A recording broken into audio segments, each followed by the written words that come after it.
बिस्मिल्लाहिर्रहमानिर्रहीम। अस्सलामुअलैकुम वरहमतुल्लाह।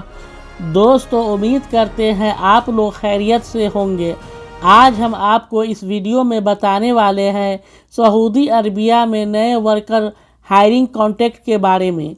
अगर आप सऊदी अरबिया किसी जॉब पे आना चाहते हैं तो आपके लिए यह वीडियो बहुत ज़्यादा यूज़फुल होने वाला है। बहुत कुछ आपको इस वीडियो में सीखने को और जानने को मिलेगा, जो कि यह अपडेट सऊदी अरबिया के मिनिस्ट्री ऑफ लेबर के तरफ से आया है, जिसमें बताया गया है सऊदी अरबिया और पाकिस्तान के बीच नए लेबर वर्क कॉन्ट्रैक्ट एग्रीमेंट पर साइन किया गया है। इस एग्रीमेंट में बताया गया है अगर कोई वर्कर पाकिस्तानी नेशनलिटीज़ के हो और वह सऊदी अरबिया में काम करने के लिए आना चाहता हो, सऊदी अरबिया के मिनिस्ट्री ऑफ लेबर ऐसे किसी भी वर्कर को सिलेक्ट नहीं करेगा जिसके कैरेक्टर में क्रिमिनल रिकॉर्ड हो।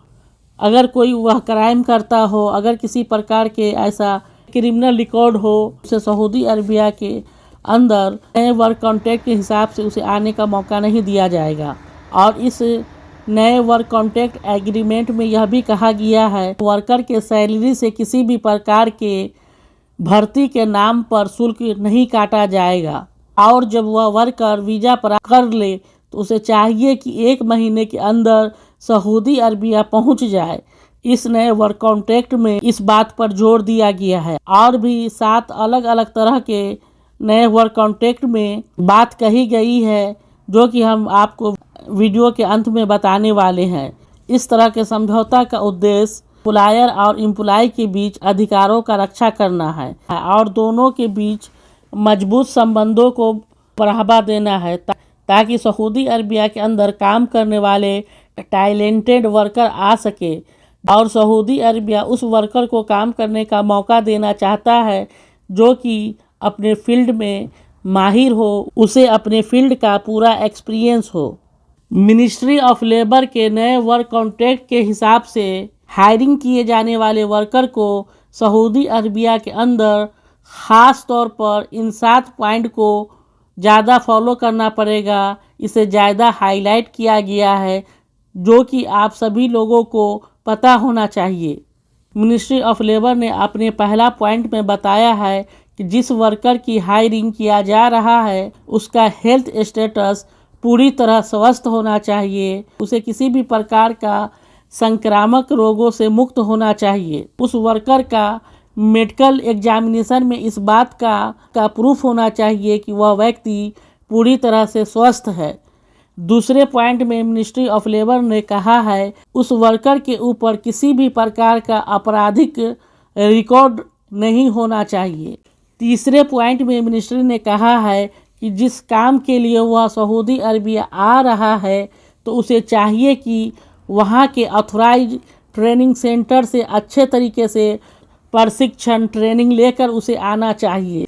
मिनिस्ट्री ऑफ लेबर ने अपने चौथे पॉइंट में कहा है कि उस वर्कर को सऊदी अरबिया भेजने से पहले उसे अच्छी तरह यहाँ के कानून, यहाँ के शिष्टाचार, रीति रिवाज और नियम कानून को पूरी तरह से उसे जानकारी दिया जाना चाहिए, ताकि यहाँ आने के बाद उसे अमल कर सके, उसे फॉलो कर सके। और 5वें पॉइंट में मिनिस्ट्री ऑफ लेबर ने बताया है कि वर्क कॉन्ट्रैक्ट में किया गया एग्रीमेंट को वर्कर को चाहिए कि उसे पूरी तरह से फॉलो करे, उसे वर्क कॉन्ट्रैक्ट के बारे में शिक्षित किया जाना चाहिए। और पॉइंट 6 में मिनिस्ट्री ऑफ लेबर ने बताया है जब उस वर्कर का वीज़ा मिल जाए तो उस एजेंट के पास 1 महीने के भीतर उस वर्कर को सऊदी अरबिया के अंदर भेजने की फैसिलिटी होना चाहिए। इन एग्रीमेंट को उल्लंघन करने के मामले में अगर वर्कर दोषी पाया जाता है तो उसे एम्प्लॉयर वापसी कर सकता है, उसे भेज सकता है। और भी बहुत सारे डिटेल बताया है, जिसमें से हमने 7 पॉइंट आपको बता दिया है। अगर आप भी सऊदी अरबिया के अंदर आना चाहते हैं तो आप अपने वर्क कॉन्ट्रैक्ट को देख ले कि किस हिसाब से उसमें आपके साथ कॉन्ट्रैक्ट किया जा रहा है। अच्छी तरह से जानकारी ले ले या किसी दूसरे से पूछकर उसके बारे में पूरे अच्छी तरह से समझ ले। तो मिलते हैं एक नए वीडियो में, तब तक के लिए अस्सलाम वालेकुम वरहमतुल्लाह।